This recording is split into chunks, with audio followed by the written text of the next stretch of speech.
नमस्कार मित्रांनो, YCMOU Nashik, Yashwantrao Chavan Maharashtra open university Nashik, MA history, MA इतिहास, कोर्स कोड आहे M60, NEP 2020, शैक्षणिक सत्र 2023-2024, फर्स्ट सेमिस्टर एक्झामिनेशन जानेवारी 2024, पेपर 1 HIS 515, पेपरचं नाव प्रारंभिक भारत इसवी सनाच्या 6व्या शतकापर्यंत, बुक 1 पुस्तक 1 अश्मयुग ते हडप्पा सभ्यता,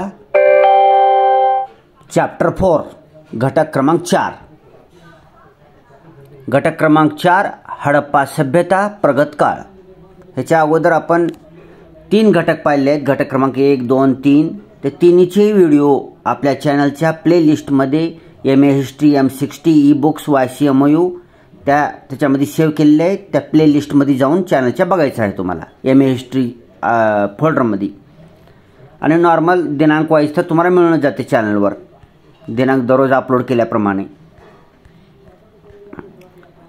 मित्रांनो, जी फर्स्ट पेपर जी आहे HIS 515 हा थोडासा बोरिंग वाटतो, परंतु जर तुम्ही ह्याचा अभ्यास केला तर तुम्ही परीक्षेत डेअरिंग व्हाल. ह्याचे पेपर लिहिण्यासाठी एक ध्यानात ठेवायचं आहे.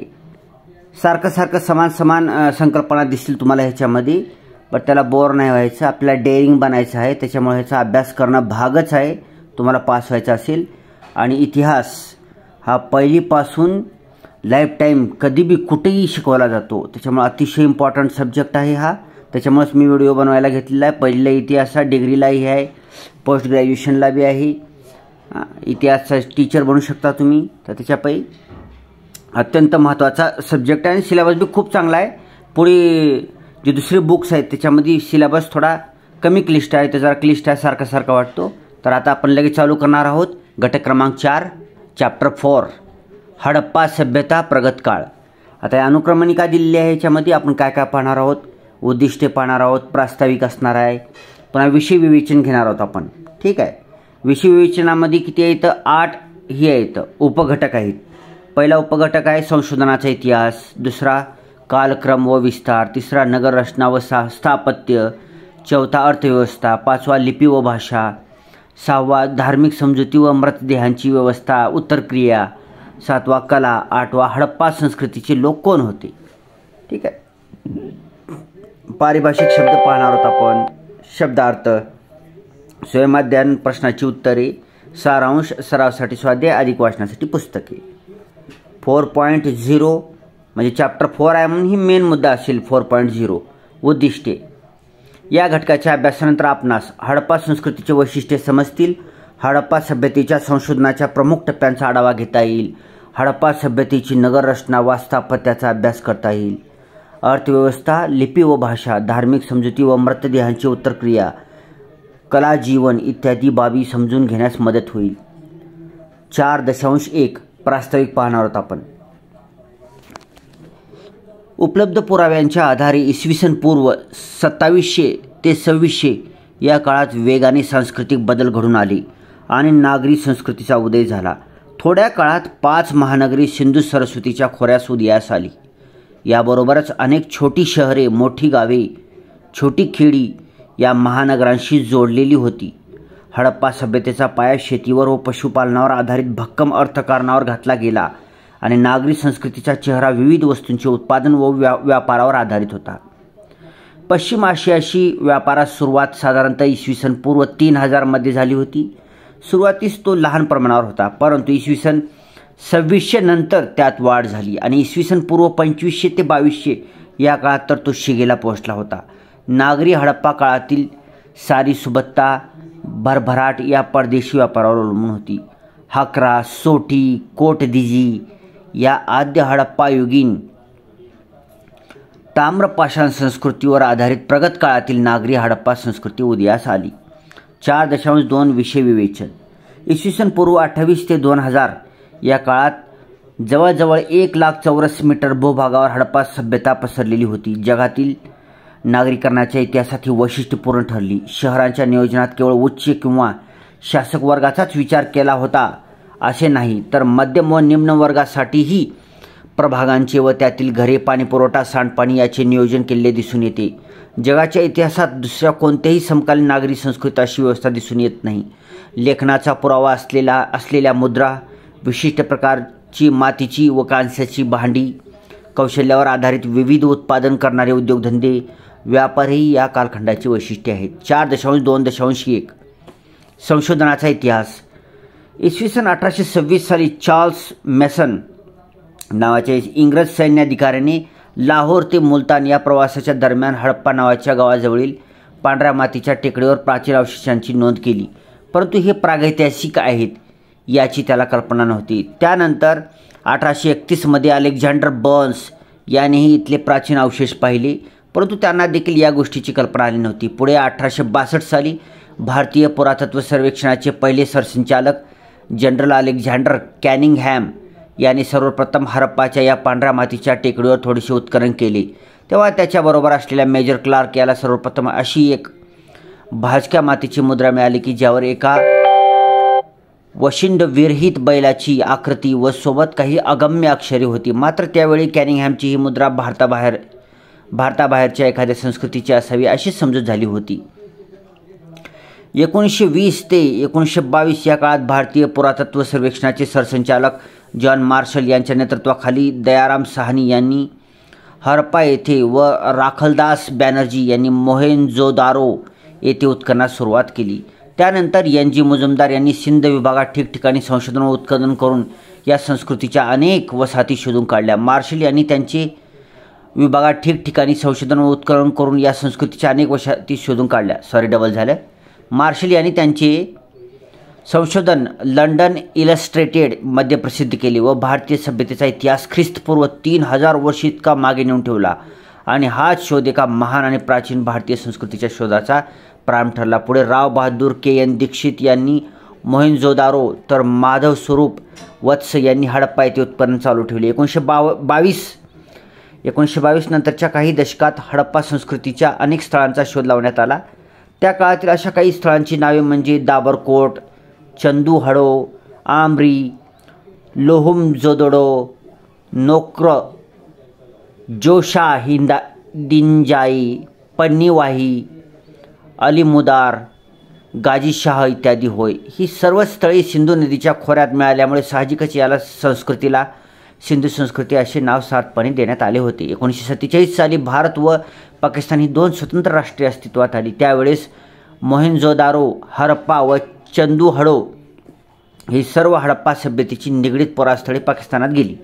भारतीय पुरातत्व सर्वेक्षणाचे महानिर्देशक अमलानंद घोष यांनी घग्गर नदीच्या खोऱ्यात सर्वेक्षण करून अनेक हडप्पा संस्कृतीच्या पुरास्थळांचा शोध लावला.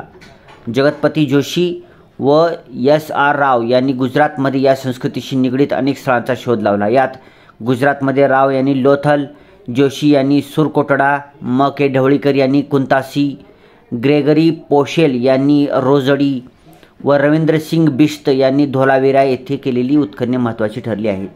राजस्थानातील BB लाल यांनी कालीबंगन, सूरजभान यांचे मिताथल, अमरेंद्रनाथ व वसंत शिंदे यांनी राखीगडी येथे केलेल्या उत्खननामुळे हडप्पा संस्कृतीबद्दल आपल्या ज्ञानात भर पडली आहे. पाकिस्तानात अमेरिकन पुरातत्व डेल्स व मार्क कॅनोयर यांनी दीर्घकाळ हडप्पा येथे उत्खनन केले. या संस्कृतीच्या विस्तारात ठिकठिकाणच्या प्रादेशिक घटकांच्या वस्त्यांच्या विविधतेचा एकंदर विचार करता या संस्कृतीबद्दलची विविधांगी व खूपच माहिती आता जमा झाली आहे. या सर्व बाबीमुळे व ठिकठिकाणी सापडलेल्या प्रत्यक्ष प्रमाणामुळे या संस्कृतीच्या नावापासून सर्वच बाबींचा एकंदर पुनर्विचार करणे शक्य झाले आहे. गेल्या 90 वर्षांच्या काळात पुरातत्व खात्याच्या अविरत प्रयत्नामुळे आद्य हडप्पाकालीन व उत्तर हडप्पाकालीन अशी जवळजवळ 1000च्या आसपास पुरास्थळे प्रकाशित आली आहेत.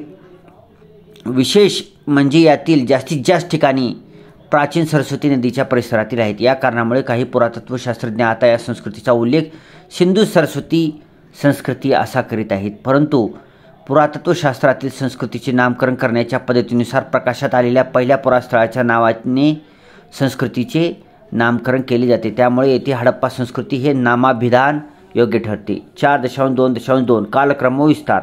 कार्बन 14 परीक्षणानुसार परिपक्व हडप्पा संस्कृतीचा काळ इसवी सन पूर्व 26 ते इसवी सन पूर्व 2600 ते इसवी सन पूर्व 2000 इतका ठरला आहे. या संस्कृतीचा सध्याचा विस्तार खालीलप्रमाणे आहे. पश्चिमेकडे अफगाणिस्तानातील शोर्तुगाई आणि भारतातील धोलविरा, उत्तरेकडे जम्मूजवळील मांडा यापासून पूर्वेकडे उत्तर प्रदेश राज्याच्या सहारनपूर जिल्ह्यातील हुलास व दक्षिणेकडे महाराष्ट्रातील दायमाबाद या ठिकाणापर्यंत आहे. या संस्कृतीच्या समकालीन अन्य दोन संस्कृती म्हणजे इजिप्तमधील नाईल नदीच्या काठची संस्कृती व सिरिया व इराक या देशामधील टायग्रिस व युफ्रेटिस या नद्याच्या काठची संस्कृती होय. मात्र या दोन्ही संस्कृतीच्या व्याप्तीपेक्षा हडप्पा संस्कृतीची व्याप्ती प्रचंडच होती. या संस्कृतीची सुरुवात व तिचा विस्तार याबद्दल अनेक मते आहेत. बहुतेक पाश्चात्य विद्वानांनी ही संस्कृती द्राविड असून भारताबाहेरून आलेल्या आर्यांनी तिचा नाश केला आहे असे म्हटले आहे. पण 1947 सालानंतर उपलब्ध झालेल्या नवीन पुराव्यावरून या संस्कृतीचा उदय व विकास भारतातच असलेल्या प्राचीन अश्मयुगातून झालेला हे सिद्ध होते. अश्मयुग अथवा पाषाण युगाच्या उत्तर काळात लघुपाषाण संस्कृतीचा हळूहळू विकास होऊन आद्य हडप्पा संस्कृती भारतात विकास पावली. या संस्कृतीचा हळूहळू विकास होऊन परिपक्व हडप्पा संस्कृती, ज्याला सर्वसाधारणतः हडप्पा संस्कृती म्हणून ओळखले जाते, ही विकास पावली. हे भारतीय उपखंडातील पहिले नागरीकरण अर्बनायझेशन ठरले. नंतर भौगोलिक कारणामुळे या संस्कृतीचा संकोच होऊन तिचे रूपांतर उत्तर हडप्पा संस्कृतीत झाले. 4.2.3 नगर रचना व स्थापत्य. भारतात आणि पाकिस्तानात गेल्या 50 वर्षात मोठ्या प्रमाणात केलेल्या संशोधन मोहिमामुळे हडप्पा संस्कृतीची स्थळे शेकड्याने शोधून काढली आहेत. त्यांच्या विस्तारावरून त्यांची महानगरे, गावे, खेडी, वस्त्या अशी वर्गवारी करता येते. हडप्पा मोहेंजोदारो या महानगराचा विस्तार 150 ते 200 हेक्टर इतका आहे. लोथल, कालिमबंगन ही 7 ते 12 हेक्टरची लहान शहरे आहेत, तर खेडी असंख्य आहेत. राजस्थानातील तरखानवाला डेरा याचा विस्तार तर 1 हेक्टरपेक्षा कमी आहे. यापैकी फारच थोड्या स्थळांचे उत्खनन झाले आहे. तर ते मोठ्या प्रमाणावर उत्खनन झालेली स्थळे हाताच्या बोटावर मोजण्या इतकीच आहेत. हडप्पा संस्कृतीची नगरे पूर्वनियोजित होती. साधारणतः पश्चिमेकडे बालेकिल्ला व पूर्वेस काही अंतर सोडून सामान्य जनांची वस्ती अशी रचना होती. वस्तीला चौकोनी आकाराचे बुरुज असणारी तटबंदी व त्याबाहेर दफनभूमी दिसून येते. परंतु धोलावीरा गुजरात येथे अलीकडे केलेल्या उत्खननावरून असे दिसून येते की येथील वस्तीचे चारही भाग स्वतंत्र भिंतीत बंदिस्त केले होते. शिवाय संपूर्ण शहराला वेढणारी भक्कम तटबंदी होती. या प्रकारची नगररचना 5000 वर्षापूर्वीच्या रहमान ढेरी या स्थळी होती. हडप्पा शहराचेही असे 4 विभाग होते. मोहेंजोदारोचेही असे 4 भाग पडतात.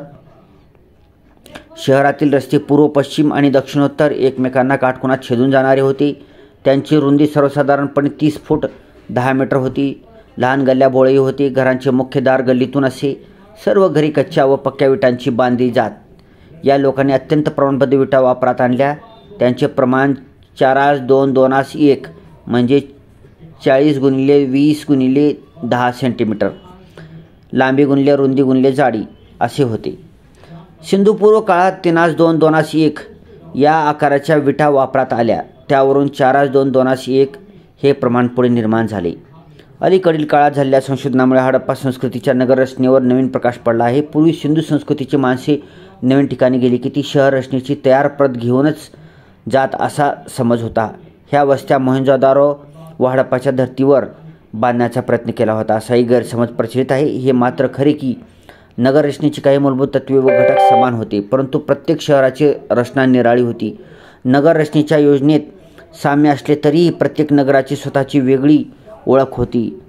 एक शहर दुसऱ्याची प्रतिकृती किंवा नक्कल आहे असे झालेले दिसत नाही. प्रत्येक नगराभोवतालचे पर्यावरण आणि त्या शहराचा कार्यभाव, उदाहरणार्थ प्रशासन केंद्र, औद्योगिक वा धार्मिक केंद्र, ह्या गोष्टींचा प्रभाव पडला दिसून येतो. हडप्पा संस्कृतीत केवळ नगरी होती असेही नाही. आतापर्यंत सापडलेल्या हडप्पा संस्कृतीच्या पुरास्थळामध्ये काही शहरी वस्त्या, काही ग्रामे आणि अजून छोट्या वस्त्या आढळून आल्या आहेत. ह्यापैकी उत्खनन झालेल्या पुरास्थळांचा अभ्यास केल्यास हडप्पा संस्कृतीची वस्ती रचना समजण्यास अधिक मदत होईल. प्रत्येक पुरास्थळाचा अभ्यास पर्यावरण, नदीची स्थिती, वस्ती रचना, पथव्यवस्था आणि आणखी तटबंदी आणि भव्य वास्तुरचना तसेच सार्वजनिक स्थापत्य इत्यादी बाबीवर आधारित आहे. मोहेंजोदारो. हडप्पा संस्कृतीच्या स्थापत्य रचनेचा अविभाज्य नमुना म्हणून मोहेंजोदारोचा निर्देश करता येईल. पाकिस्तानातील सिंध प्रांतातील लकारना जिल्ह्यात सिंधू नदी व तिच्या उपनदीच्या वेढ्यामधील चिंचोळ्या जमिनीच्या पट्ट्यावर हे पुरास्थळ एकूण 240 एकर क्षेत्रात वसलेले आहे. मोहेंजोदडोसाठी सिंधू नदीने वाहून आणलेला सुपीक गाळ ही खरी संपत्ती आहे. पण त्याबरोबरच नदीला येणारे पूर हा या शहरासाठी असलेला सर्वात मोठा धोकाही आहे. ह्याचे प्रमाण म्हणून पाहायचे ठरवले तर आताच्या जमिनीच्या पातळीपेक्षा जवळजवळ 30 फूट खोल पक्क्या विटांनी बांधलेली हडप्पन काळातील इमारतीचे अवशेष सापडले आहेत. मोहेंजोदारोच्या नगररचनेचे बालेकिल्ला, सिटाडेल व सर्वसामान्य लोकांची वस्ती लोअर टाऊन असे 2 प्रमुख घटक आहेत. ह्या दोनमध्ये जवळजवळ 200 मीटरचे अंतर आहे. शहरातील प्रमुख रस्ते उत्तर दक्षिणेस पसरलेले आहेत. घरे तसेच सार्वजनिक इमारती रस्त्यांच्या अनुषंगाने बांधलेल्या आहेत. मोहेंजोदडोच्या बालेकिल्ल्यातील मुख्य रस्ता 14 फूट रुंद आहे. ह्या मुख्य रस्त्यास अनेक छोट्या गल्ल्या रुंदी 7 व 3 फूट 8 इंच काटकोनात छेदतात. अशा पद्धतीने उत्तर दक्षिण मुख्य रस्ता व पूर्व पश्चिम पसरलेल्या गल्ल्यांची जाळे पूर्ण बालेकिल्ल्यास अनेक रहिवासी विभागामध्ये विभाजित करतात. मोहेंजोदारो येथील बालेकिल्ल्यात 380 बाय 380 मीटर काही वैशिष्ट्यपूर्ण वास्तू होत्या. त्या 10 मीटर उंचीच्या कच्च्या विटांच्या चौथऱ्यावर उभारलेल्या होत्या. त्यांच्या सभोवती तटबंदी होती. त्यात पक्क्या विटांचे चौकोन बुरुजही होते. त्याला 2 प्रवेशद्वारे होती. आतल्या बाजूस एक मोठी इमारत, धान्याचे कोठार आणि एक पुष्करणी होती. या महालाच्या पश्चिमेला एक मोठी पुष्करणी 11.7 बाय 7.5 मीटर आहे. तिचे प्रवेशद्वार दक्षिणेकडे होते. ती 2.40 मीटर खोल असून तिच्यात उतरण्यासाठी दक्षिणेच्या आणि उत्तरेच्या बाजूस पायऱ्या होत्या. ही पुष्करणी ग्रेट बाथ पक्क्या विटांची बांधलेली होती. तिच्या पूर्वेकडील भागात लहान खोल्या होत्या आणि पश्चिमेकडे भागात ओहरी होत्या. पुष्करणीला पाण्याचा पुरवठा करण्यासाठी जवळच एक विहिरी होती. तसेच 8 छोटी स्नानघरेही होती. एवढा काळजीपूर्वक बांधलेली तलाव बहुधा धार्मिकतेशी संबंधित असावा. पुष्करणीच्या पश्चिमेला धान्याचे कोठार 45 बाय 4 मीटर होते. त्यात प्रत्येक ओळीत 9 अशा 3 कट्ट्यांच्या रांगा धान्य ठेवण्यासाठी होत्या. उत्तरेच्या बाजूस धान्य उतरून ठेवण्यासाठी मोठा चौतरा होता. बालेकिल्ल्याच्या पूर्वेस सर्वसामान्य लोकांची वस्तीसुद्धा अशा उत्तर दक्षिण व पूर्व पश्चिम पसरलेल्या रस्त्यांनी विभागलेली आहे. इथला मुख्य रस्ता 9 मीटर रुंद असून छोट्या गल्ल्या 3 ते 1.5 मीटर आहेत. छोट्या गल्ल्या मुख्य रस्त्यास समान अंतरावर छेदत नाहीत. त्यामुळे विभागल्या जाणाऱ्या रहिवासी विभागांचा आकार निरनिराळा आहे. हडप्पा. रावीच्या तीरावर वसलेला हडप्पा या शहरातील बालेकिल्ला हुबेहूब मोहेंजोदारोच्या बालेकिल्ल्यासारखा होता. समभुज 415 बाय 195 मीटर. महत्त्वाच्या वास्तू असाव्यात. येथे सर्वसामान्य वस्ती 4 वेगवेगळ्या तटबंदी असणाऱ्या उपनगरात वसलेली दिसून येते.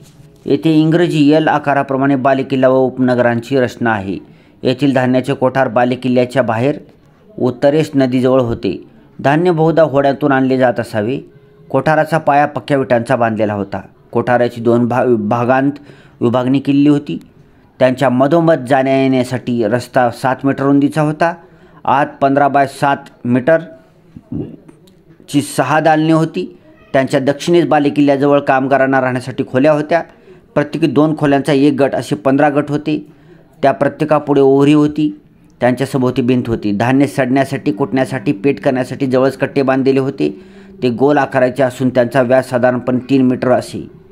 हडप्पा येथे अलीकडे नव्याने केलेल्या उत्खननात कारागिरांची अनेक घरे सापडली. मणिकार, कुंभार, तांबट, शंखाच्या वस्तू तयार करणे इत्यादी मंडळींची वस्ती एका बाजूला होती. विशेष म्हणजे याच भागात आद्य हडप्पा काळातही 5000 वर्षापासून वस्ती होती. धोलावीरा. कच्छ, गुजरात मधील धोलावीरा हे हडप्पाकालीन शहर त्यातील स्थापत्यामुळे अत्यंत वैशिष्ट्यपूर्ण ठरले आहे. ते कच्छच्या रणातील एका बेटावर वसलेले आहे. 100 हेक्टरवर पसरलेले हे शहर चौरस आकाराचे होते. ईशान्येकडच्या कोपऱ्यात बालेकिल्ला 350 बाय 140 मीटर होता. याचे 2 भाग होते. बहुधा एक शासनकर्त्यासाठी आणि दुसरा उच्च अधिकाऱ्यांसाठी असावा. दोन्ही भोवती एकच भिंत होती. ही तटबंदी कच्च्या विटांची असून तिच्या दर्शनी बाजूस घडीव दगड बसविलेले होते. चारही बाजूस प्रत्येकी एक प्रवेशद्वार होते. आत दालने होती. तेथे दगडी स्तंभाचा पाया घासून चकचकीत केलेला होता. या दोन्हीच्या उत्तरेस व्यापारी कारागीर यांची वस्ती होती. हा भाग 300 बाय 300 मीटर इतका विस्तृत होता. बालेकिल्ला आणि या भागात 50 मीटर अंतर होते. येथे स्टेडियमप्रमाणे व्यवस्था असणारे मैदान होते, ज्यास बालेकिल्ला व इतर उपनगरातून सहज प्रवेश करता येत असे. मध्यमवर्गीय वस्तीच्या उत्तरेस धोलावीरा येथे तितकीच मोठी आणखी एक वस्ती होती. ही बहुधा कामगार वर्गाची असावी. शहराच्या व सर्व विभागांना वेढणारी दगडात खोदलेली व बांधलेली पाण्याच्या टाक्यांची शृंखला होती. वस्ती भोवताली 2 नैसर्गिक पाण्याच्या नाल्यावर बांध घालून त्यातील पाणी तसेच पावसाचे पाणी कृत्रिम नाल्याद्वारे या टाक्यांमध्ये साठवले जात होते. प्रागैतिहासिक काळामधील जलसंवर्धनाचे हे एक उत्तम उदाहरण आहे. राखीगडी. हडप्पा संस्कृतीतील एक मिनिट, आता राखीगडी आहे, पेज नंबर 37 आहे आणि किती आहे बघू. अरे बरंच आहे बाबा ह्याच्यात, हे खूप मोठा चॅप्टर आहे. यस, ह्याला खूप वेळ लागणार आहे.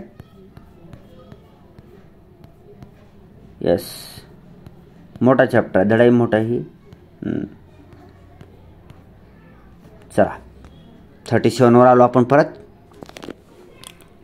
राखीगडी. हडप्पा संस्कृतीतील 5 महानगरापैकी एक राखीगडी होय. हरियाणातील हे पुरास्थळ हडप्पा सभ्यतेची पूर्व भागातील प्रादेशिक राजधानी होती असे मानले जाते. घग्गर नदीची उपनदी चौतांगच्या किनारी हे शहर जवळजवळ 240 हेक्टर इतक्या विस्तृत भूभागावर पसरलेले होते व आज ते 7 टेकड्यांच्या रूपात दिसून येते. उत्खननात टेकडी 2 येथे कच्च्या विटांची तटबंदी तर पक्क्या विटांमध्ये बांधलेला दरवाजा आढळून आला आहे. या बालेकिल्ल्यात एक कच्च्या विटांचा चबुतरा व त्यावर बांधलेली काही अग्निकुंडे आढळली आहेत. आद्य हडप्पा काळात येथील वस्ती परिपक्व काळात शहरी संस्कृतीत बदललेली दिसून येते. टेकडी 1 मधील उत्खननात कच्च्या विटांनी बांधलेली घरे आढळली. ती चौकोन व आयताकृती असून ही पूर्ण वस्ती कारागिरांची होती असे दिसून येते. येथे धान्य साठवण्याचे कोठारी सापडले आहे. येथील रस्ते उत्तर दक्षिण व पूर्व पश्चिम असून एकमेकास काटकोनात छेदतात. इथेही उत्तरेस दफनभूमी असून त्यात 9 सांगाडे अथवा त्यांचे अवशेष सापडले आहे. कालीबंगन. घग्गर नदीच्या डाव्या तीरावर कालीबंगन येथे बालेकिल्ल्याच्या मध्ये भिंत घालून 2 भागात विभागणी केली होती. प्रत्येक भाग 120 बाय 120 मीटरचा होता. त्यात उत्तरेकडील भागात मधून जाणाऱ्या रस्त्याच्या दुतर्फा बालेकिल्ल्यातील लोकांची निवासस्थाने होती.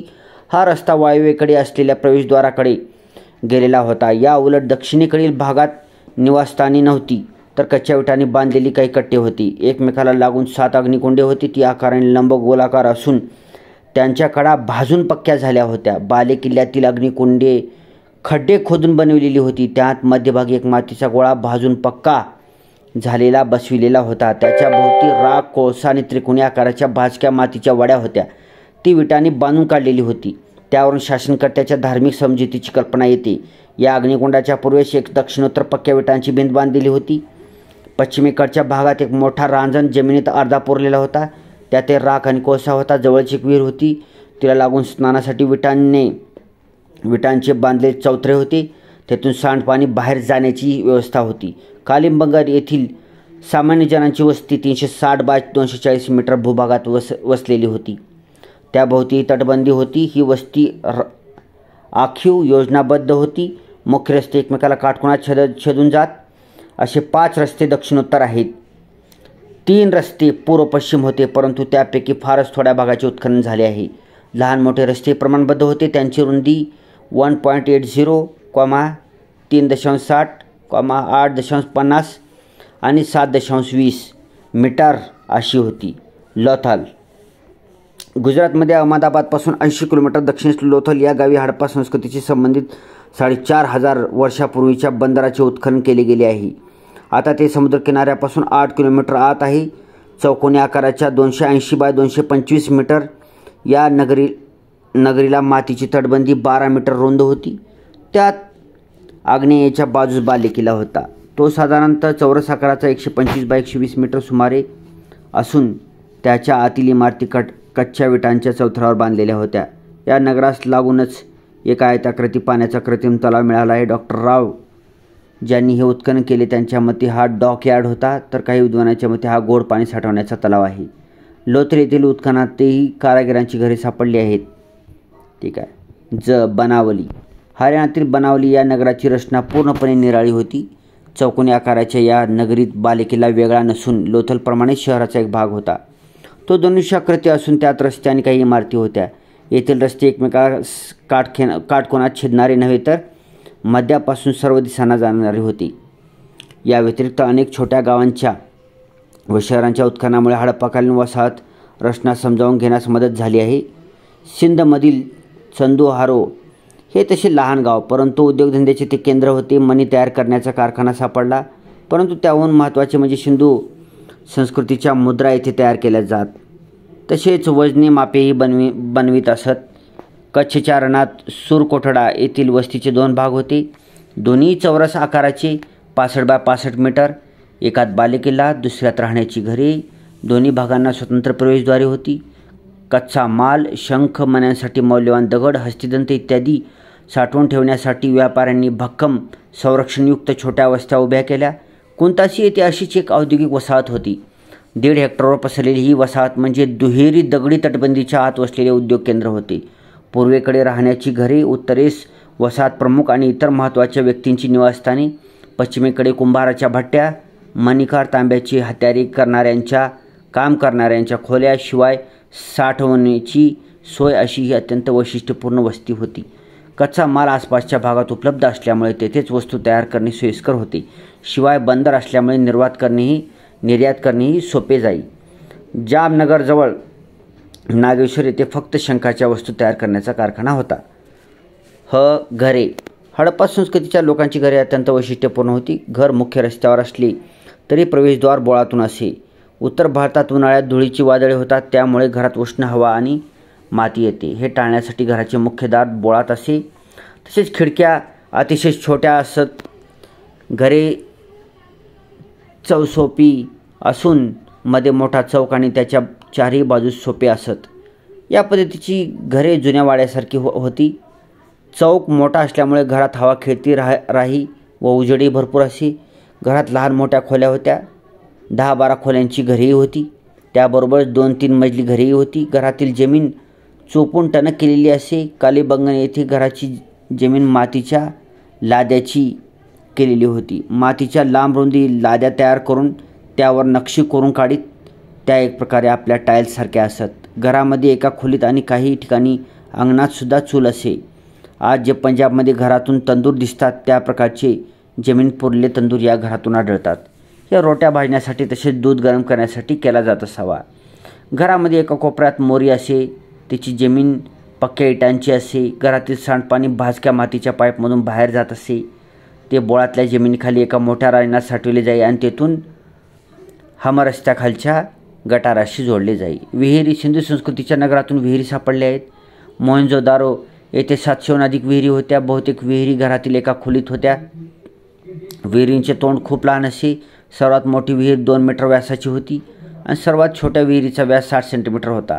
विहीर पक्क्या विटांनी बांधून काढीत. घरातील विहिरी अर्थातच खाजगी मालकीच्या होत्या, परंतु कालांतराने वस्ती वाढल्यावर आसपासचे लोकही तिथे पाणी भरत असावेत. स्वयंपाकासाठी प्रश्न गाळल्या जागी योग्य शब्द भरा.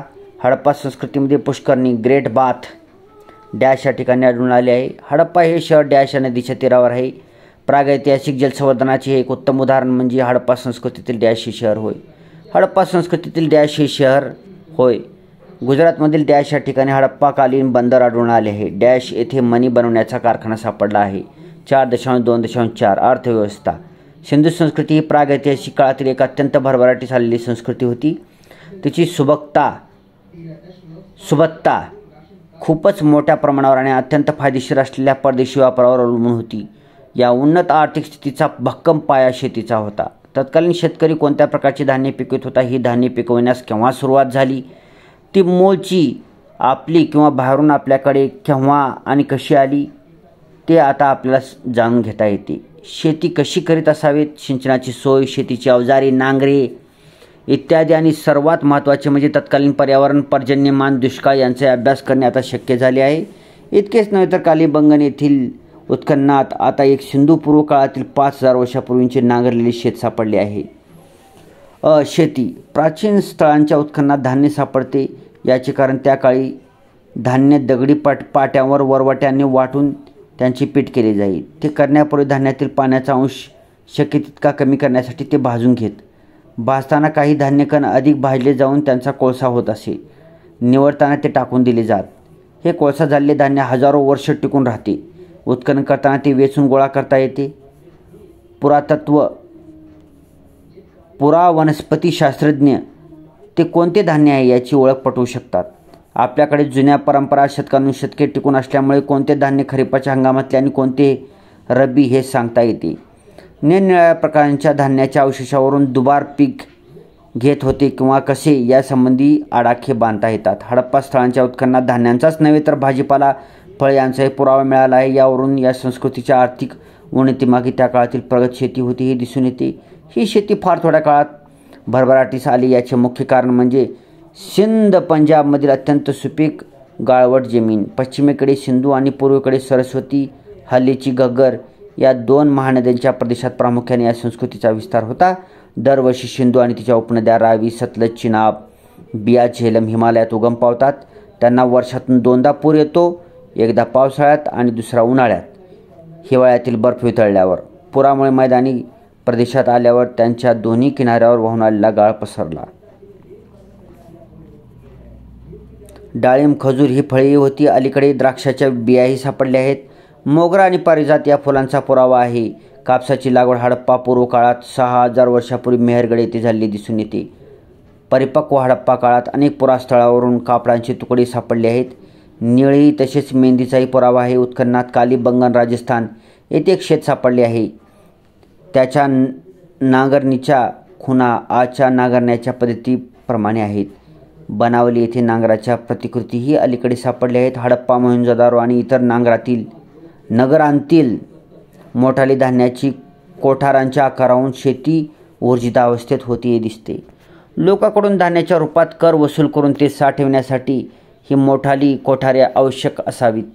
छोट्या वसाहतीसुद्धा धान्य साठवण्याची सोय खूप काळजीपूर्वक केलेली दिसून येते. इसवी पूर्व 2000च्या सुमारास पर्यावरणातील बदलामुळे शेतीची ऊर्जितावस्था संपुष्टात आली व हडप्पा संस्कृतीचा ऱ्हास सुरू झाला. त्या काळातील शेतीसाठी सिंचनाचा पुरावा नाही, परंतु विहिरींच्या बरोबर बांध व कालवे यांचा सिंचनासाठी उपयोग केला जात असावा. सिंचनाचा निश्चित पुरावा वायव्य प्रांतात आणि बलुचिस्तानात आढळून मिळतो. तिथे डोंगराळ भागात उतारावर शेतात पाणी अडविण्यासाठी आणि जमिनीची धूप थांबवण्यासाठी छोटे बंधारे घातलेले दिसून येतात. सिंधू सरस्वतीच्या खोऱ्यात जमीन अत्यंत सुपीक होत्या. तरी खताच्या वापराचा पुरावा कालीबंगन येथील उत्खननात शेतातील जिप्समच्या खड्यांच्या रूपात सापडला आहे. शेणखताचा उपयोग निश्चित होत असावा. पशुपालन. शेळी, मेंढी, गाय, बैल 10,000 वर्षापूर्वी मांसाळलेले गेले. म्हशीमुळे दूध दुभते भरपूर व बैल शेतीला उपयुक्त होता. शेळी, मेंढी दुधाशिवाय अन्न म्हणून उपयोगात आणले गेले. कोंबडी, डुकरे ही पाळीव तर मासेमारी आणि शिकार करून हरण, सांबर, नीलगाई इत्यादी अन्न म्हणून वापरले गेले. घोडा भारतात इसवी सन 2200च्या सुमारास आणला गेला असावा, परंतु तो खूपच दुर्मिळ प्राणी होता. हडप्पा संस्कृतीच्या मुद्रा आणि इतर कलेमध्ये कोठेही घोडा दिसत नाही. उंटाचा पुरावा नागरी हडप्पा स्थळांच्या उत्खननात आजवर मिळालेला नाही. उत्तर सिंधू काळात मात्र उंट आणि घोडा यांची हाडे सापडतात. लोक कृत्रिम मांजरे पाळीत असत. कुत्र्याच्या गळ्यात पट्टा अडकवून त्याला बांधून ठेवीत. घरात पोपट, मैना पिंजऱ्यात असत. माकडे भरपूर होती. वाघ, हत्ती, सुसर, मगर या त्या लोकांना माहीत होत्या. व्यापार, उद्योग आणि भरपूर दिसलाले. ठीक आहे. पशुपालनपर्यंत आपण 42 पेज नंबर ध्यानात ठेवायचा आहे. बाबा 42 पेज नंबर 42 खूप मोठा चॅप्टर आहे हा. इम्पॉर्टंट पण आहे म्हणून घेत आहे 42. येस. व्यापार उद्योग येत नाही आपलं. पशुपालन झालं. ठीक आहे. व्यापार उद्योग. नागरी हडप्पा संस्कृतीची सारी सुबत्ता प्रामुख्याने भरभराटीस आलेल्या परदेशी व्यापारावर अवलंबून होती. आपल्याकडील काही मुद्रा, मणी आणि इतर वस्तू पश्चिम आशियातील उत्खननात सापडतात. तसेच त्यांच्याकडील काही वस्तू आपल्याकडे हडप्पा, मोहेंजोदारोला सापडल्या होत्या. त्यावरून दोन्ही प्रदेशात मर्यादित सांस्कृतिक संपर्क असावा याची कल्पना होती. परंतु अलीकडे या 2 प्राचीन संस्कृतीमधील व्यापारासंबंधी खूप मोलाची माहिती उजेडात आली आहे. पश्चिम आशियातील इराकमधील सिंधूच्या समकालीन संस्कृती म्हणजे अकेडियन संस्कृती. येथील राजवाड्यात हजारोंनी कोरीव लेख असलेल्या मातीच्या विटा सापडल्या आहेत. त्यावर कोणी किती कर भरला, कोणत्या देशातून कोणता माल आला याची नोंद आढळते. ह्या लेखांचे वाचन आता झाले आहे. त्यामुळे हडप्पा संस्कृतीच्या व्यापारासंबंधी माहिती आता उपलब्ध झाली आहे. या कोरीव लेखांच्या अभ्यासावरून असे दिसून येते की त्यांना आपल्या एक मिनिट हां, सॉरी, एक मिनिट. हां, तर आपलं कोणतं सर्व होतं? हां, राजवाड्यात हजारोंनी कोरीव लेख असलेल्या मातीच्या विटा सापडल्या आहेत. सॉरी, थोडं डिस्टर्बन्स बरोबर थोडं प्रॉब्लेम आला होता. ठीक आहे. त्यावर कोणी किती कर भरला, कोणत्या देशातून कोणता माल आला याची नोंद आढळते. या लेखांचे वाचन आता झाले आहे. त्यामुळे हडप्पा संस्कृतीच्या वापरासंबंधी माहिती आता उपलब्ध झाली आहे. या कोरीव लेखांच्या अभ्यासावरून असे दिसून येते की त्यांचा आपल्याशी मोठ्या प्रमाणावर व्यापार होता. एका लेखातून अकेडियन राजा पहिला सार्गन इसवी सन पूर्व 1334 ते 1279 मोठ्या गर्वाने सांगतो की त्याच्या राजधानीच्या बंदरात मौल्यवान वस्तूंनी भरगच्च भरलेली जहाजे नांगर टाकून उभी आहेत. ती पूर्वेकडच्या 3 देशातील अनुक्रमे डिल्मुन, मकन आणि मेल्हा आहेत. त्यातील डिल्मुन म्हणजे बहरीन, मकन म्हणजे ओमान, इराण, बलुचिस्तानचा मकरान किनारा आणि मेल्हा म्हणजे भारत. मेल्हा देशातून ज्या वस्तू आल्या आहेत त्यांची यादी पाहिली म्हणजे त्या भारतातीलच आहेत यात शंका उरत नाहीत. शंख, हसीस्थानच्या वस्तू, गोमेदाचे कार्नेलियन मणी, कापड, इमारती, लाकूड, माकडे, मोर आणि इतर वस्तू भारतातच उपलब्ध होत्या. मेल्हा म्हणजे प्राचीन भारत हे आता मान्य झाले आहे. हडप्पा संस्कृतीचा परदेशी व्यापार इसवी सन पूर्व 3000च्या आधी 3300च्या आधी अस्तित्वात होता. हे पश्चिम आशियात सापडलेल्या शंखाच्या वस्तूवरून दिसून येते. हा शंख प्रामुख्याने सौराष्ट्राच्या पश्चिम किनाऱ्यावर मोठ्या प्रमाणात सापडतो. जामनगराजवळ नागेश्वर येथे तर शंखाच्या वस्तू तयार करण्याचा उद्योग त्या काळी भरभराटीस आला होता. शंखाच्या वस्तू पश्चिम आशियात सापडतात. गोमेद, अकिकाचे मणी मोठ्या प्रमाणात निर्यात केले जातात. 4000 वर्षापूर्वी इराण, इराक, सिरिया ते इजिप्तपर्यंत त्यांना मागणी होती. इंद्रनीळ, लॅपिस लेझुली हा मौल्यवान दगड भारतात जवळजवळ नाहीत. उत्तर अफगाणिस्तान, बदक्षान टेकड्यामधील इंद्रनीळ जगातील उत्कृष्ट प्रतीचा आहे. हडप्पा संस्कृतीचे व्यापारी तेथे गेले आणि शोर्तुगाई येथील त्यांनी आपली वसाहत स्थापन केली. त्या दगडाचे मणी त्यांनी पश्चिम आशियात विकले. त्यांनी स्वतः ते मणी क्वचितच वापरले. मोहेंजोदारो उत्खननात जवळजवळ 30,000 मणी सापडले. त्यात फक्त 3 इंद्रनीळ मणी होते. यावरून त्यांचा व्यापारी वृत्तीची कल्पना होती यावी. आपल्याकडे सोलॅलाईट नावाचा एक इंद्रनीळ सारखा दिसणारा परंतु निकृष्ट प्रतीचा दगड सापडतो. तो काही व्यापाऱ्यांनी इंद्रनीळ म्हणून प्राचीन काळी विकला हे आता सिद्ध झाले आहे. हा व्यापार इसवी सन पूर्व 3000 किंवा त्याहूनही आधी सुरू झालेला असला तरी तो लहान प्रमाणावर होता. पुढे इसवी सन पूर्व 2500 पासून त्याचे प्रमाण वाढले आणि नंतर 500 वर्ष तो भरभराटीस आला. या काळात आपल्याकडील अनेक व्यापारी इराकमध्ये जाऊन राहिले. तेथे किश या राजधानीच्या गावी तर त्यांची स्वतंत्र वस्ती होती. हडप्पा संस्कृती पंजाब, राजस्थान, सिंध आणि गुजरात या प्रदेशात विस्तारलेली होती. आजही या प्रांतातील लोकच व्यापारी म्हणून प्रसिद्ध आहेत. शंख, हस्तिदंत, गोमेद, अकिकाचे दगड इत्यादी कच्चा माल मोठ्या प्रमाणावर मिळवण्यासाठी हे व्यापारी सौराष्ट्रात आले. कच्छमध्ये ते सिंधमधून आधीच येऊन पोहोचले होते. तेथे त्यांनी कच्चा माल तेथील आदिम जमातीकडून गोळा करून घेतला आणि तो साठवण्यासाठी तेथे छोट्या वसाहती स्थापन केल्या. कच्छमध्ये सुरकोटडा आणि सौराष्ट्रात कुंतासी येथे त्या उत्खननात उजेडात आल्या आहेत. त्या 1.5-2 हेक्टर पसरलेल्या त्यांना भक्कम दगडी तटबंदी असे आणि आत माल साठविण्याची सोय होती. पुढे इसवी सन पूर्व 2350 पासून व्यापार खूप वाढल्यामुळे त्यांना सौराष्ट्रात औद्योगिक केंद्रे स्थापन करणे भाग पडले. ती आपल्या हल्लीच्या औद्योगिक वसाहतीसारखीच आहेत. कच्चा माल गोळा करून तेथे वस्तूही तयार करण्यात आल्या. नागेश्वर येथे शंखाच्या वस्तू आणि कुंतासी व लोथल येथे अकिम गोमेदाचे मणी, तांब्याच्या वस्तू तयार केल्या जात. कच्छ सौराष्ट्रात समुद्रकिनाऱ्यावर या व्यापाऱ्यांनी बंदरे उभी केली. हडप्पा संस्कृतीच्या वसाहती प्रामुख्याने समुद्र किनाऱ्यालगतच आढळतात. समुद्रमार्ग हा कमी खर्चाचा आणि अधिक सोयीचा असल्यामुळे गुजरातमधील बंदराचा उपयोग होऊ लागला. अहमदाबाद जवळील लोथल हे त्या काळातील मोठे बंदर होते.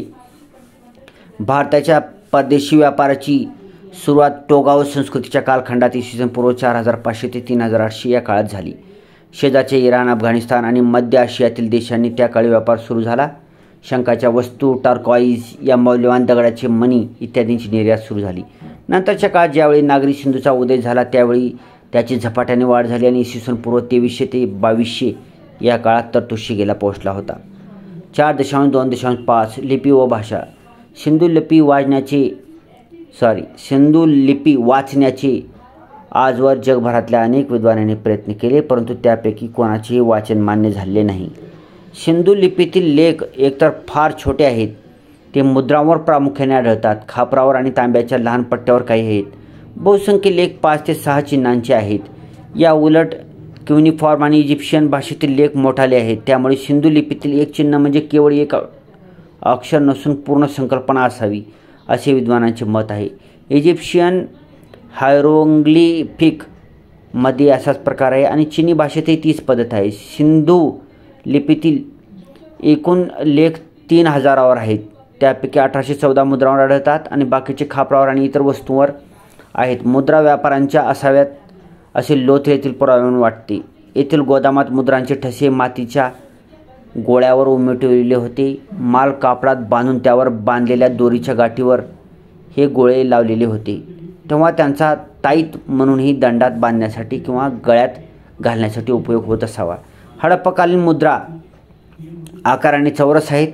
त्या स्टियाटाईटच्या मऊ दगडात कोरलेल्या असून त्यांच्या मागच्या बाजूस धरण्यासाठी गुंडी आहे. तिच्यात दोरा ओवण्यासाठी छिद्र असते. मुद्रेवरील कोरीव काम उलटे म्हणजे आरशातील प्रतिमेप्रमाणे असते. त्यांचा ठसा सुलटा असून अनेक भाजलेल्या ठशाच्या स्वरूपातील मुद्रिका उत्खननात सापडल्या आहेत. आज सापडलेल्या 2000 मुद्रांपैकी बहुसंख्य मुद्रावर 1159 एक शिंगाचा प्राणी आहे. त्यानंतर बैल 150, हत्ती 55, गेंडा 39 हे प्राणी प्रामुख्याने दिसतात. इतर प्राणी तुरळक आहेत. सिंधू मुद्रांवर दिसणारा एक शिंगाचा प्राणी कोणता असावा हे निश्चित सांगता येत नाही. हा एक शिंगाचा युनिकॉर्न काल्पनिक व पौराणिक असण्याची शक्यता आहे. सिंधू लिपीत प्रत्येक चिन्ह म्हणजे एक कल्पना असल्यामुळे चिन्हांची संख्या मोठी आहे. सुमारे 417 चिन्हे या लिपीत आहेत. त्यापैकी 113 फक्त एकदाच आलेली आहेत. 47 दोनदा, 59 5दा किंवा त्याहून अधिक वेळा लेखातून आढळतात. त्यामुळे पण हे चिन्ह सर्वाधिक लेखात दिसून येते. आणि त्यानंतर ही 2 रेगाचे हे चिन्ह आहे. डॉक्टर महादेवन यांनी सिंधू चिन्हांचे संगणकाद्वारे विश्लेषण करून काही निष्कर्ष काढले आहेत. त्यांच्या मते 417 चिन्हांपैकी 200 चिन्हे साधारणपणे अनेक लेखात आढळतात. सर्वसाधारणपणे 4 ते 5 चिन्हाचा एक लेख असतो. सर्वात मोठ्या लेखात 26 चिन्हे आहेत. एक खूप मोठ्या अक्षरांचा लेख अलीकडे केलेल्या धोराविरा येथील उत्खननात तेथील बालेकिल्ल्यात सापडला आहे. त्यात एकूण 10 अक्षरे चिन्हे आहेत. प्रत्येक अक्षर 15 इंच 37 सेंटीमीटर उंचीचे आहे. ही अक्षरे क्वार्ट्जच्या दगडाची बनलेली आहेत. ती बहुधा लाकडाच्या मोठ्या फळीत खोबणी करून बसवलेली असावीत. ज्याप्रमाणे एखाद्या दुकानावर किंवा सरकारी कचेरीच्या बाहेर मोठी पाटी लावलेली असते, त्याप्रमाणे ही पाटी असावी. प्राध्यापक ब्रिजवासी लाल यांनी त्यांच्या कालीबंगन येथे सापडलेल्या उत्खननातील खापरांच्या निरीक्षणावरून लेख कसा लिहिला जात असावा हे दाखवून दिले आहे. ही अक्षरे भांडे भाजल्यावर कोरलेली असली तरी त्यात एकावर एक फटकारे असल्यामुळे आधीचा कोणता आणि नंतरचा कोणता हे ओळखता येते. वरील लेखातील शेवटच्या अक्षराची चौथ्या डावीकडची रेघ तिसऱ्या अक्षराच्या उजव्या रेघेवर आलेली आहे. तसेच तिसऱ्याची दुसऱ्यावर आणि दुसऱ्याची पहिल्यावर दिसते. रंगीन अक्षरात रेघेचा शेवट निमुळता होत गेलेला स्पष्ट दिसतो. त्यावरून सिंधू लिपी हा उजवीकडून डावीकडे लिहिली जात होती असे दिसून येते. परंतु हे फक्त एका ओळीपुरते म्हणता येईल. काही मुद्रावर जिथे अक्षरांच्या 2 ओळी आहेत त्यांचा अभ्यास केल्यावर असे दिसून येते की पहिली ओळ उजवीकडून डावीकडे व दुसरी डावीकडून उजवीकडे लिहिली जात आहे. अशा पद्धतीला बोस्ट्रोफेडेन असे नाव आहे आणि प्राचीन काळी अशी लिहिण्याची पद्धत होती असे तज्ज्ञांचे मत आहे. 4.2.6 धार्मिक समजुती व मृतदेहांची व्यवस्था उत्तरक्रिया. हडप्पा संस्कृतीच्या लोकांच्या धार्मिक समजुतीविषयी निश्चित माहिती देणारा थेट पुरावा उपलब्ध नसल्याने या लिपीचा उलगडा न झाल्याने याविषयी केवळ अंदाज बांधता येतो. याचे मुख्य कारण असे की उत्खननात मंदिर म्हणता येईल अशी एखादी वास्तू मोहेंजोदारो किंवा हडप्पासारख्या महानगरात सुद्धा क्वचित आढळते.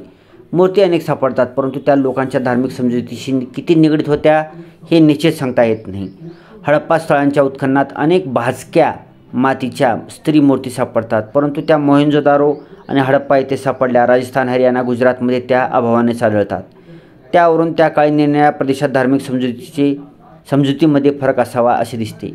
मार्शल यांनी पूर्वी उत्खनन केले त्यावेळी लिंगपूजेचे अनुमान त्यांनी केले होते, परंतु पिंड आणि योनीपट्ट जवळजवळ न सापडल्यामुळे त्यांचा तर्क मान्य करण्यासारखा नव्हता. परंतु अलीकडे कालिबंगन व राखीगढी या स्थळामध्ये शिवलिंगे सापडली आहेत, त्यामुळे 4,500 वर्षापूर्वी भारतात लिंगपूजा अस्तित्वात होती असे दिसून येते. अग्निपूजा हे हडप्पाकालीन धर्माचे एक अत्यंत महत्त्वाचे अंग होते. याचा निश्चित पुरावा कालीबंगन आणि लोथली येथील उत्खननात उपलब्ध झाला. मोहेंजोदारो किंवा हडप्पा येथे तो आजवर आढळलेला नाही. कालीबंगन येथील बाले किल्ल्यात काही अग्निकुंडे सापडली. अशाच प्रकारची अग्निकुंडे हरियाणातील राखीगढी येथे आढळली आहेत. बनावली येथील उत्खननात एक अग्निमंदिर सापडले. त्याचा आकार गजपृष्ठाकृती अपसाइडल असून त्यात एक अग्निकुंड आहे. मोहेंजोदारो येथील बाले किल्ल्यात असलेली पुष्करणी ग्रेट बाथचा उपयोग धार्मिक प्रसंगी अभ्यंगन स्थान असा विद्वानांचा कयास आहे. प्राणीपूजा या काळात प्रचलित असावी. बैलाच्या भाजक्या मातीच्या मूर्ती, मुद्रांवरील बैल, शिंग्या व इतर प्राण्यांचे चित्रीकरण, महाराष्ट्रात दायमाबाद येथे मिळालेला एक बैलाचा रथ व हत्ती, गेंडा आणि रानगवा या मूर्ती प्राण्याचे धार्मिक महत्त्व दाखवतात. या तिन्ही मूर्ती आकाराने मोठ्या आणि वजनदार असून त्यांना चाके लावलेली आहेत. त्या इतक्या जड आहेत की मुलांची खेळणी म्हणून त्यांचा निश्चित उपयोग होण्यासारखा नव्हता. त्यावरून त्यांचा तत्कालीन धार्मिक समारंभात उपयोग होत असण्याची दाट शक्यता आहे. आधी वर्णन केलेली मोहेंजोदारो येथे सापडलेली एक मूर्ती ही धर्मगुरूंची असावी असा त्यांचा कयास आहे. हा या संस्कृतीचा धर्मगुरू हाच राजा असावा असे काही विद्वानांचे मत आहे. आपण कुठपर्यंत आलेलो आहोत? आपण आता 46 मिनिटे झालेत. आपण कुठपर्यंत आलो? राणीगढी हरियाणा येथील दफनभूमीपर्यंत आलेलो आहोत. Page number 45. ठीक आहे, झालं, आले, जवळ संपत आले. Page number 45. ठीक आहे. मानवाचा मरणोत्तर जीवनावर फार प्राचीन काळापासून विश्वास होता. हडप्पा संस्कृतीच्या लोकांचाही तो होता. याचा पुरावा अनेक ठिकाणी स्वतंत्र दफनभूमीच्या रूपात सापडला आहे. हडप्पा, कालीबंगन, लोथन व राखीगढी येथे त्या सापडल्या आहेत. आजवर सापडलेल्या पुराव्यावरून दफनाची आणि दहनाची ही पद्धत त्या काळी अस्तित्वात होती असे दिसते. याशिवाय प्रतिकात्मक दफनाचीही पद्धत होती. त्यात शव किंवा अस्थिसुद्धा सापडत नाहीत. सर्वसाधारणपणे मृताचे दफन केले जाईल. त्यासाठी स्मशानभूमी साधारण 2 ते 3 मीटर बाय 1 ते 1 मीटर आणि 1 मीटर खोल खड्डा खणीत त्यात शव उताने ठेवले जाई. त्याचे डोके उत्तरेकडे आणि पाय दक्षिणेकडे करून ठेवीत. त्याचे तोंड थोडे पूर्वेकडे वळवीत. मृताच्या अंगावर अलंकारही असत. हातात तांब्याच्या, शंखाच्या किंवा भाजक्या मातीच्या त्यांच्या ऐपतीसुना बांगड्या घालीत. गळ्यात मण्यांच्या माळा असत. काहींच्या पायात तोडे असत. मृताला त्याच्या जीवनोत्तर प्रवासात उपयोगी पडावे म्हणून अन्न पाण्याची भांडी ठेवीत. काही दफनात 2-4 तर काही दफनात 15-20 भांडी असत. प्रामुख्याने पुरुषांची दफने असली तरी काही स्त्रियांची आहेत. क्वचित तांब्याचा आरसाही ठेवला जाई. तर एक शव देवदाराच्या लाकडी पेटीत ठेवलेले होते. ज्याला असे परवडेल तसे दफन केले जाई. हडप्पा R37 मधील दफने नागरी सिंधू काळातील आहेत. तेथे खड्ड्यात पुरलेले अनेक सांगाडे सापडले. याशिवाय तेथे अस्थिकुंभात ठेवलेल्या अस्थी सापडल्या. मृत्यूनंतर शवउघड्यावर ठेवून काही काळानंतर थोड्या अस्थी गोळा करून त्या कुंभात ठेवून ते पुरून ठेवीत. त्यावरून काही मंडळी निराळ्या प्रकारची दफन करीत होते हे सिद्ध होते. दफन आणि दहन या दोन्ही पद्धती सिंधू काळात अस्तित्वात होत्या. मोहेंजोदारो येथे भरवस्तीत काही मानवी सांगाडे सापडले आहेत. ते अशा स्थितीत वाकडे तिकडे अस्ताव्यस्त सापडले आहेत की अपघातात मृत्यू पावलेली माणसे वाटतात. या इतस्तः पडलेल्या सांगाड्याची साधारणपणे 4 गटात विभागणी करता येते. ते घरात, रस्त्यात, बोळातही पडलेल्या दिसतात. त्यांच्या एकंदर परिस्थितीवरून सर मॉर्टिमर व्हीलर यांनी आर्यांना जबाबदार ठरविले. इंद्राच्या नेतृत्वाखाली आर्यांच्या टोळ्यांनी अनार्यांची तटबंदीयुक्त शहरे उद्ध्वस्त केल्याचे ऋग्वेदात वर्णन आहे. त्यात अनेक अनार्य मारले गेले. त्यांचे हे सांगाडे असावेत असे व्हीलर यांनी प्रतिपादन केले. परंतु हे सांगाडे एकाच थरात म्हणजे एकाच वेळी पडलेले नसून निरनिराळ्या काळांतील आहेत हे डेल्स या अमेरिकन शास्त्रज्ञांनी सिद्ध केले आहेत. राजस्थानात कालीबंगन येथील स्मशानभूमीत 3 प्रकारची दफने आहेत. त्यातील बहुसंख्य दफनात खड्डा करून त्यात संपूर्ण शरीर दक्षिणोत्तर ठेवलेले आहे. पाय दक्षिणेकडे, डोके उत्तरेकडे, थोडे पूर्वेकडे कलते असे. मृतासाठी खूप भांडी ठेवीत. त्यात अर्थातच अन्नपाणी असावे, प्राण्यांचे मांसही असावे हे त्यांच्या हाडावरून सिद्ध होते. खड्ड्यातील काही दफनात मानवी सांगाड्याचा मागमूसही नाही. ही प्रतिकात्मक दफने असावीत. त्यात भांडीही भरपूर ठेवलेली असत. तिच्या 3ऱ्या प्रकारात कुंभखड्ड्यात पुरून ठेवीत. परंतु यात शंका नाही. मोहेंजोदारो आणि हडप्पा येथे वस्तीत सापडलेले कुंभ त्यात अस्थि नसल्या तरी ती दफने असावीत असे कालिंबंगन येथील पुराव्यावरून म्हणता येईल. मर्त शरीराचे दक्षिणोत्तर दफन हा पुरावा लोथल व राखीगढी येथूनही सापडला आहे. 4.2.7 कला. हडप्पा कलेचा आविष्कार दगडी व कांस्याची शिल्पे, भाजलेल्या मातीच्या मूर्त्या आणि मुद्रा यामध्ये दिसतो. पाषाणाच्या आणि धातूच्या मूर्ती फारच थोड्या सापडल्या आहेत. त्यापैकी मोहनजोदाडो येथून मिळालेल्या अर्धपुतळ्यास धर्मगुरू असे संबोधले आहे. काही विद्वानांच्या मते तो राजा असावा. ही मूर्ती चुनखडीच्या दगडात कोरलेली असून 20 सेंटीमीटर 8 इंच उंच आहे. तिचा खालचा भाग ओबडधोबड राहिला आहे. हा पुतळा मध्ययुगीन पुरुषाचा असून त्याने कोरीव दाढी राखलेली आहे, परंतु मिशा काढून टाकलेल्या आहेत. त्याचे केस मागे वळलेले असून डोक्याभोवती एका फितीने घट्ट बसविलेले आहेत. फितीमध्ये मध्यभागी कपाळावर गोलाकार अलंकरण आहे. अशी फित उजव्या दंडातही आहे. अंगावर डाव्या खांद्यावर पांघरलेले एक शालीसारखे वस्त्र आहे.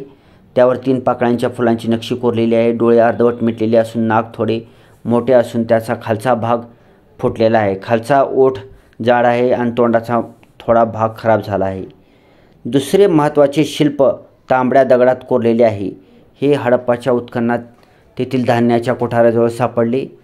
ही एक छोटी पुरुष मूर्ती असून उंची सुमारे 4 इंच 9.5 सेंटीमीटर. तिचा गुडघ्याखालचा भाग फुटलेला आहे. तिचे शीर शिल्लक नाही. तिचे कुठे गेले ती फक्त धड दिसते. ही नग्न मूर्ती असून तिच्या लिंगाचा काही भाग फुटलेला आहे, परंतु इतकी नासधूस झालेली असली तरी तिचे शरीर सौष्ठव लक्षणीय आहे. मूर्तीचे हात खांद्यापासून तुटलेले आहेत. हे बहुधा सुटे असून वेगळे बसविलेले असावेत असे खांद्यात दिसणाऱ्या खोबणीवरून स्पष्ट होते. शीर स्वतंत्रपणे बसलेले असावी, त्यामुळे हात आणि डोके फिरविता येत असावी.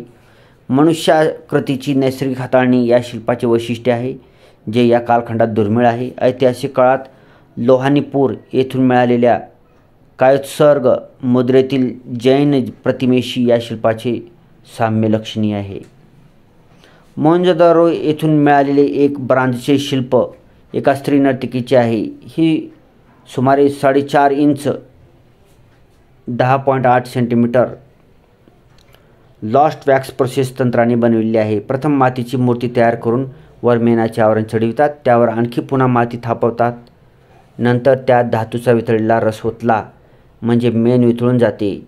हे तंत्र अत्यंत प्रगत असून आजही धातूची शिल्पे बनवताना त्याचा फार मोठ्या प्रमाणात वापर केला जातो. हिचा डावा पाय थोडा पुढे गुडघ्यात वाकलेला आहे. तिने डावा हात गुडघ्यावर ठेवलेला असून उजवा कमरेवर आहे, त्यामुळे ही नर्तकी असावी असे वाटते. तिचे डोके मागे थोडे कललेले आहे. केसांचा जोडा बांधलेला आहे. गळ्यात एक मण्यांची माळ असून हातात कोपरापर्यंत बांगड्या आहेत.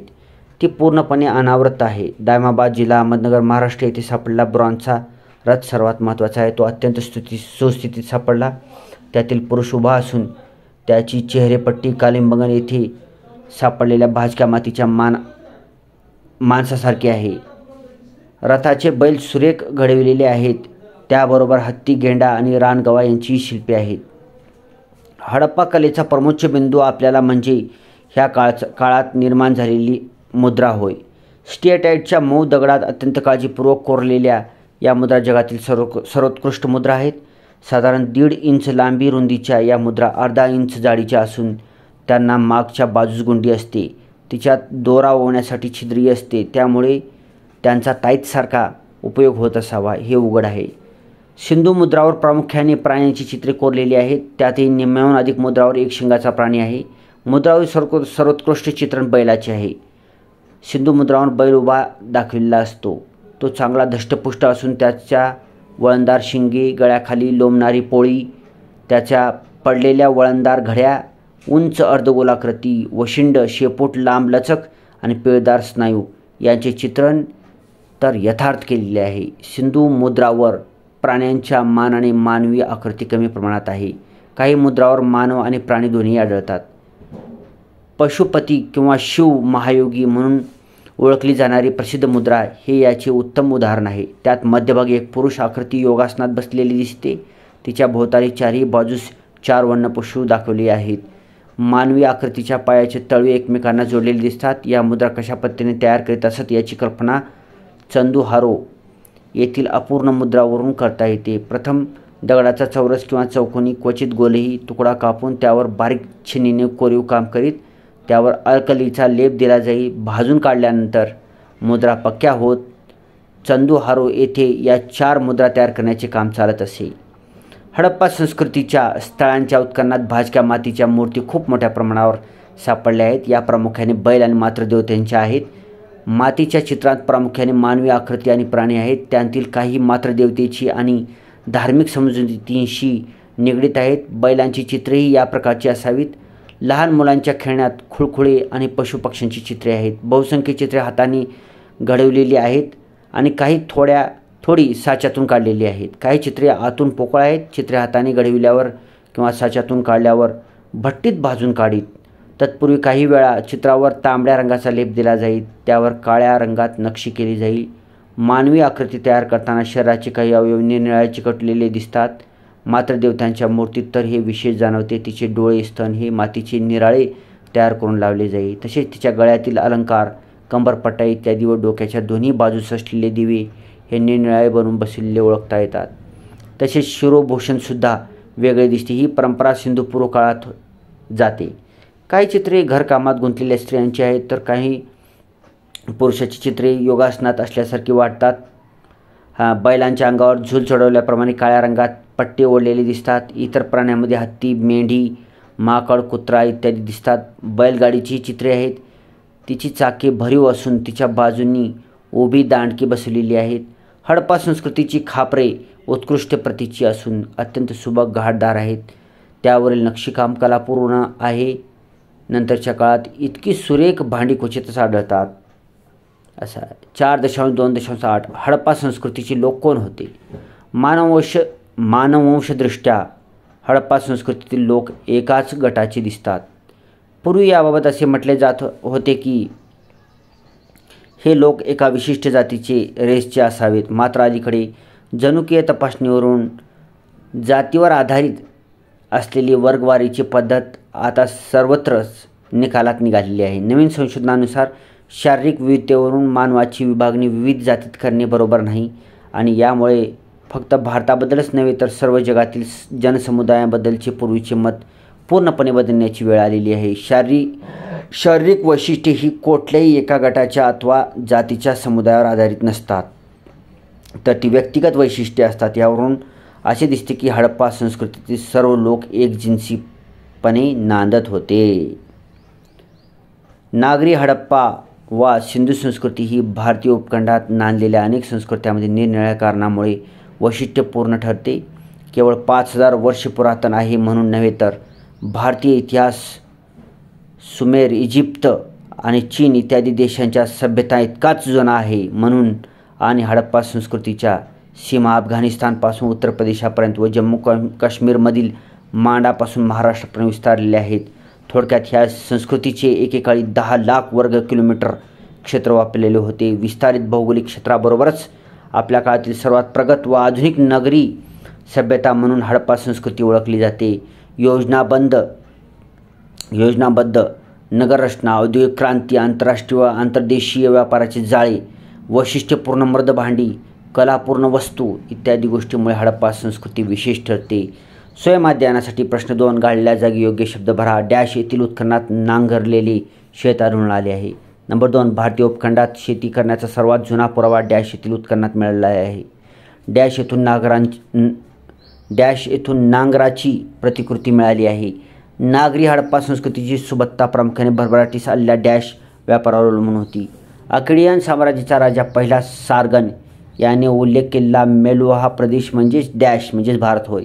हडप्पा संस्कृतीतील दीर्घलेख डॅश येथील उत्खननात आढळून आलेला आहे.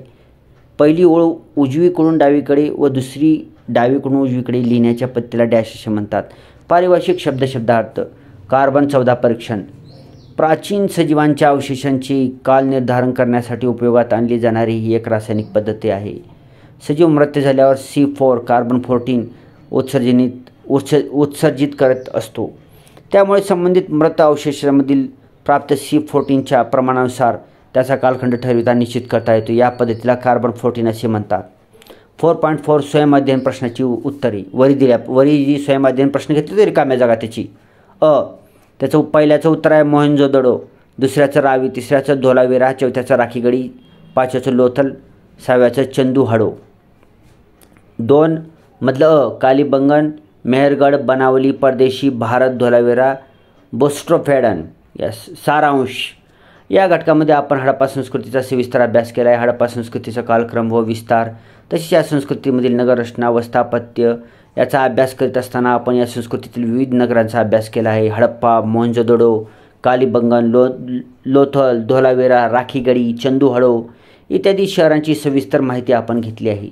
हडप्पा संस्कृतीतील अर्थव्यवस्थेचीही आपण विस्ताराने माहिती घेतली आहे. या संस्कृतीचा पाया कृषी व्यवस्थेवर उभा राहिला असला तरी येथील नगराची सुबत्ता ही परदेशी व्यापाराच्या भरभराटून आल्याचे आपण पाहिले आहे. त्याचबरोबर हडप्पा संस्कृती, लिपी व भाषा, धार्मिक समजुती, कला याचाही सविस्तर अभ्यास या घटकात आपण केलेला आहे. सरावासाठी प्रश्न क्रमांक थोडक्यात उत्तरे लिहा. त्याच्यातला 1 हडप्पा संस्कृतीचा आर्थिक विकास. नंबर 2 हडप्पा काळातील नगररचनेची विस्तृत माहिती द्या. टिपा लिहा. त्याच्यातला नंबर 1 नामकरण सिंधू वा हडप्पा.